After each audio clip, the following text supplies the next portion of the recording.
Le Parti socialiste, ce n'est pas une vieille histoire pour nous. Mais le Parti socialiste, pour nous, nous l'avons dépassé.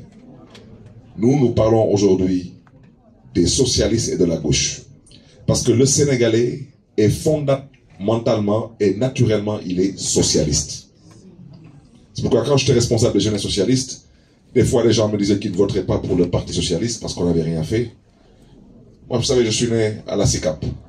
J'ai grandi à la SICAP, j'habite encore à la SICAP. Et je leur demandais à eux tous quel était le mérite que leur père ou leur mère avait et qu'eux n'avaient pas. La seule chance que leur père ou leur mère ont eue, c'est d'être nés sous un régime qui avait cru aux logements sociaux. On prenait les assiettes foncières, on les attribuait à la SICAP et aux HLM pour construire des logements sociaux avec un mécanisme location-vente. Moi, je suis député maire de la ville de Dakar, j'ai 48 ans, j'habite chez mon père. La seule maison que j'ai pu construire, je l'ai construite à Sali parce que j'ai payé 17 000 francs du mètre carré. Je ne peux pas payer 400 000 francs ou 500 000 francs du mètre carré. Le ciment n'est pas encore arrivé, le béton n'est pas encore arrivé, c'est pas possible. C'est pas possible. Moi, mon père me disait que quand il achetait la maison, ça coûtait 2 600 000. C'était location-vente. Il gagnait 60 000 francs à l'époque par mois. Et il était énarque. Il gagnait 60 000 francs. Comme il me disait, quand j'épousais ta mère, j'avais 60 000 francs, ta mère avait 40 000 francs, on était très heureux. Et vous êtes né là-dedans, et on vous a éduqué là-dedans, vous êtes parti à l'école privée, vous avez connu les vacances, vous avez. Aujourd'hui, vous avez des millions et vous avez des millions de problèmes. Vous avez des milliards et vous avez des milliards de problèmes. Mais c'est quelle société? Aujourd'hui, comme je disais à un ami, je lui dis, pourquoi tu insistes pour envoyer tes enfants à l'école privée catholique? Moi, je suis un produit de l'école privée catholique. L'école privée catholique, c'est une très bonne éducation, mais elle n'a pas encore produit un président de la République dans ce pays. C'est l'école publique qui a produit tous les chefs d'État. Donc, l'école publique, c'était une référence. Et la preuve, les gens venaient de partout pour se former au Sénégal. Le social, c'était une référence. Le plateau sanitaire était tout de même acceptable. Parce que tout le monde savait qu'on pouvait se soigner à Dantec, à Principal, et j'en passe, à Fan, à Bassnao, et j'en passe. Aujourd'hui, comme disent les Wolof, il y a le Khamdoyen. Notre compatriote Babacar Tal, je voudrais seulement lui donner mon exemple parce que bon, il a parlé effectivement de toute cette fraction aujourd'hui qu'on peut noter dans certains foyers, dans certaines familles. Mais vous savez, la politique, je l'ai dit tantôt, c'est une histoire de gentleman. Moi, je prends mon exemple. Mon père et moi n'avons jamais cheminé sur le même bord politique, jamais.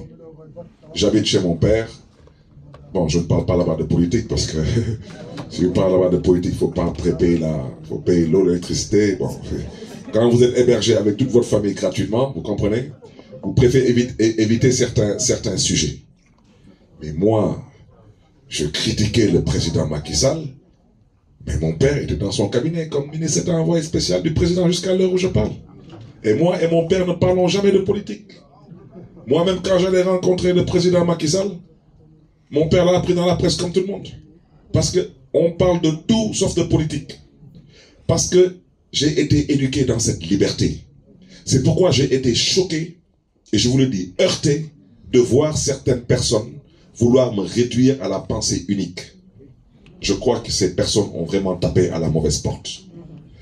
Parce que d'abord, la peur, j'ai jamais connu la peur dans ma vie. Je suis entré en politique, je me suis battu. On ne m'a jamais dicté ma conduite à tenir en politique. Et aujourd'hui, au-delà de la pensée unique, on veut nous installer aujourd'hui la politique de la terreur. Moi, je veux que les choses soient bien dites. J'ai dit à Malik, quand il m'a dit on va prendre une petite salle, on va se réunir, j'ai dit Malik, je ne viendrai pas dans ces conditions. Moi, je viendrai dans les conditions où le maximum de compatriotes disposés à nous écouter et disponibles à échanger avec nous, qu'ils puissent venir, on échange. Je vous ai dit, dans cette salle, j'ai 2 amis qui sont venus me faire l'honneur de venir marquer de leur présence. Ils ont souhaité ne pas prendre la parole. Ils ne sont pas de notre bord. Ils sont du bord le plus critique. Vous comprenez? Mais ils ont choisi de venir écouter parce qu'ils me connaissent. Ils connaissent Barthélémy Diaz. Et la vérité, pourquoi on ne peut pas se taire? On ne peut pas se taire parce qu'on ne va pas accepter de se taire face à l'escroquerie politique, face à la malhonnêteté intellectuelle. On ne se taira pas. Et je vais vous dire ce que Khalifa m'a dit. Khalifa m'a dit, être élu président de la République du Sénégal n'est pas une fin en soi. Et il m'a dit, tu sais Barth, on est déjà victorieux. Je lui disais, victorieux par rapport à quoi? Il me dit, parce que on nous a exclus du Parti Socialiste. On nous a stigmatisés. On nous a humiliés. On nous a emprisonnés pour une ambition qui, aujourd'hui, par la grâce de Dieu, nous allons la porter en bandoulière. Ça seulement, c'est une victoire.